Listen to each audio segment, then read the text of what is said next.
কতক্ষণ পরেই ছাত্রলীগের সাদ্দাম এবং সঞ্জিদ আসলো।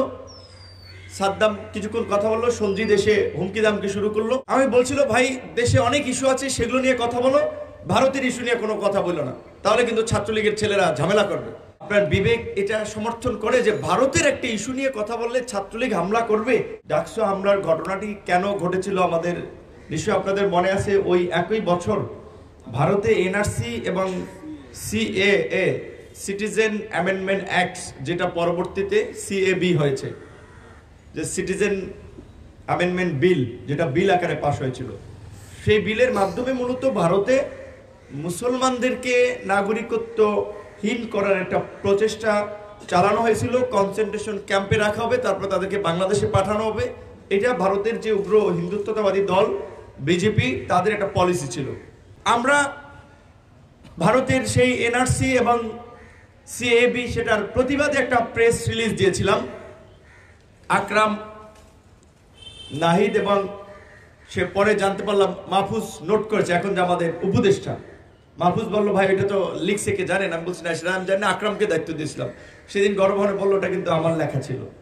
তো যাই হোক, সেই আমরা একটা বিবৃতি দিয়েছিলাম, সেইটাকে কেন্দ্র করেই মূলত এই হামলা এবং এই তৎপরতা। আপনার প্রথম আমাদেরকে বাধা দেওয়া হয়েছিল। সাদ্দাম ডাকসুর উপরে, যেহেতু পাশের রুমেই বসতো, আমি তো এই রুমে বসতাম। আমি বলছিল, ভাই দেশে অনেক ইস্যু আছে, সেগুলো নিয়ে কথা বলো, ভারতের ইস্যু নিয়ে কোনো কথা বলো না, তাহলে কিন্তু ছাত্রলীগের ছেলেরা ঝামেলা করবে। আমি বললাম, আপনি এই দেশের একজন ছাত্র নেতা, আপনি বলেন এইটা কি আপনার বিবেক এটা সমর্থন করে যে ভারতের একটা ইস্যু নিয়ে কথা বললে ছাত্রলীগ হামলা করবে? আমি ডাকসুর ভিপি, আপনি এজিএস, যেহেতু সে একাডেমিক্যালি আমার সিনিয়র ছিল, আপনি বলতাম যে আমি ভিপি, আমি একটা বিবৃতি দেব, সেটা ছাত্রলীগ নির্ধারণ করে দেবে।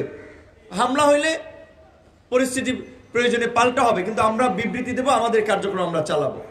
তো আমরা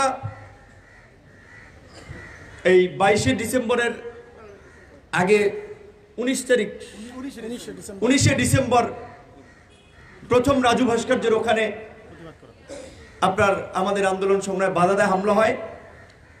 আমার এই আঙুল এখনো এটা বাঁকা হয়ে আছে, ফ্র্যাকচার হয়েছিল। আমাদের অনেকের শনিবার দিন ঢাকা মেডিকেলে চিকিৎসার ফলো আপ করার কথা ছিল। এপিএম সোহেল সহ ফারাবি সহ কয়েকজন যারা 19 তারিখে আহত হয়েছিল। আমরা ঢাকা মেডিকেল থেকে জাস্ট এখানে আসছি, এখান থেকে ডাকসুর রুমে, আমার রুমে বসছিলাম। কতক্ষণ পরেই ছাত্রলীগের সাদ্দাম এবং সঞ্জিদ আসলো। সাদ্দাম কিছুক্ষণ কথা বললো, সঞ্জিদ এসে হুমকি দামকি শুরু করলো এবং পরিষ্কারভাবেই সে বলছে এখান থেকে একজনও যেতে পারবে না। এবং সেদিন আমার কাছে সবচেয়ে অসহায় মনে হয়েছিল যে আমার সাথে স্বাভাবিকভাবেই আমরা 2018 সালের এই কোটা সংস্কার আন্দোলনে নেতৃত্ব দেওয়ার ফলে সারা দেশের ছাত্র তরুণদের মধ্যে একটা অবস্থান তৈরি হয়েছিল। ডাকসুর ভিপি হওয়ার ফলে সারা দেশের ছাত্র প্রতিনিধি অনেকেই আসে ডাকসুতে, আমি বসি।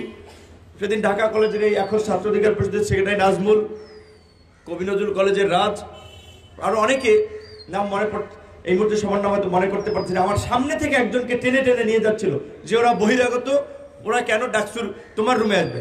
তো আমি ডাকসুর ভিপি, আমার সাথে কে দেখা করতে আসবে না আসবে, আমার রুমে কে থাকবে না থাকবে, সেটা সঞ্জিত নির্ধারণ করে দিচ্ছে। সঞ্জিত ডাকসুর কেউ না।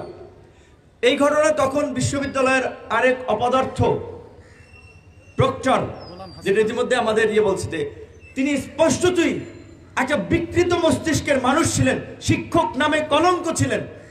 যে আমরা ফোন দিয়েছিলাম যে এখানে ওরা ঝামেলা করতেছে, আপনি বিষয়টা দেখেন। তিনি আমারে বলতেছে যে বন্ধের দিনে তুমি ডাকসুতে কি করো? আচ্ছা, আমি ছাত্র নির্বাচিত প্রতিনিধি, আমি আমার রুমে কখন আসবো যাবো এটা প্রক্টর নির্ধারণ করে দিবে। তো যাই হোক, সেদিন পরবর্তী যে ঘটনা, কিছু বুঝে ওঠার কিছুক্ষণ আগেই লাইট ফ্যান বন্ধ করে দেখি চতুর্দিক থেকে ঢিল, তারপরে লাঠি, যা হাতের পাশে রড মড দিয়ে, বাড়ি দিয়ে, দরজা গ্লাস ট্লাস সব ভাঙচুর করেছে। দেখেছেন সেই চিত্র। আমাদের এই ঘটনা ফেসবুকে দেখে বা ক্যাম্পাসে ছিলেন ইকোনমিক্সের শিক্ষক রুশাদ ফরিদি স্যার, আরো দু একজনকে নিয়ে বোধহয় উনি এসেছিলেন এখানে আমাদের একটু খোঁজ খবর নেওয়ার জন্য, এবং ঢাকা বিশ্ববিদ্যালয়ের সাংবাদিক সমিতির 2-3 জন সাংবাদিক।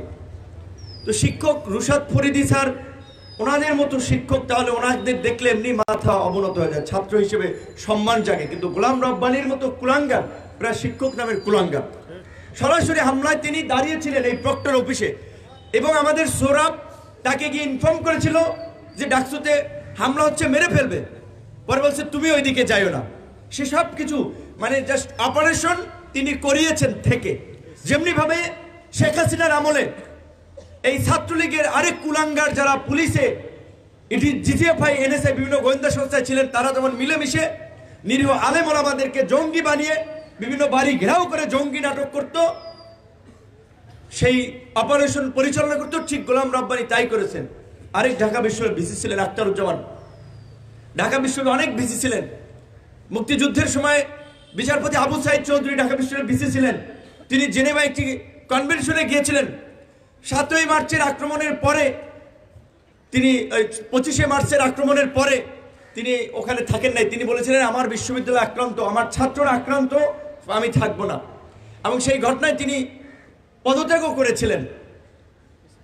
বিশ্ববিদ্যালয়ের ভিসি, রাজশাহী বিশ্ববিদ্যালয়ের প্রক্টর শামসুজ্জোহা পাকিস্তানিদের বিরুদ্ধে যেভাবে ছাত্রদের রক্ষা করার জন্য দাঁড়িয়েছিলেন যে তোমার বুলেট আমার ছাত্রদের গায়ে লাগার আগে আমার বুকে লাগবে, এরা শিক্ষক, তাদেরকে আমরা দেখেছি। আর এই আওয়ামী লীগ আমলে শিক্ষকদের মধ্যেও যে দানবীয় চরিত্র থাকে, সেটা এই গোলাম রব্বানী আখতারুজ্জামানদের মাঝে আমরা দেখেছিলাম। কাজী আমাদের নেতৃবৃন্দ যেটা বলেছে, অবশ্যই গত 16 বছরে নিয়মের ব্যত্যয় ঘটিয়ে অনিয়ম করে যাদেরকে শিক্ষক হিসেবে নিয়োগ দিয়েছে, কর্মকর্তা কর্মচারী হিসেবে নিয়োগ দিয়েছে, তাদের প্রত্যেককে বহিষ্কার করতে হবে।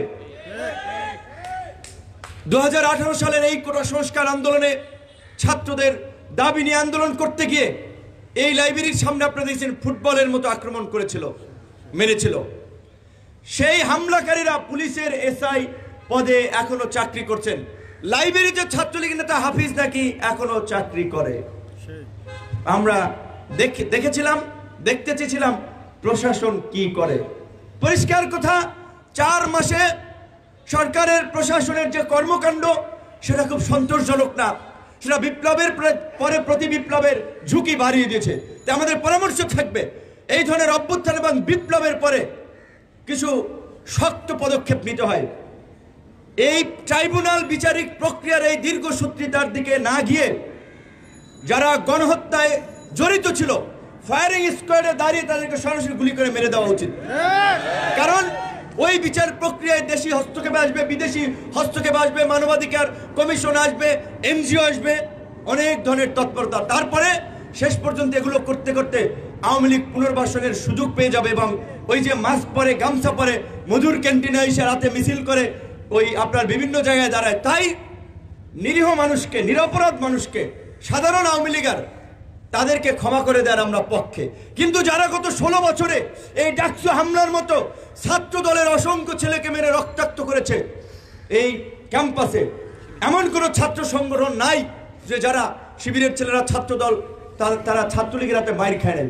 ওরা ছাত্র না। কাজে এই রকমের যারা দানব ছিল তাদেরকে নির্মূল করতে হবে, নিঃশেষ করতে হবে, নাহলে এই বিপ্লবের সুফল মিলবে না।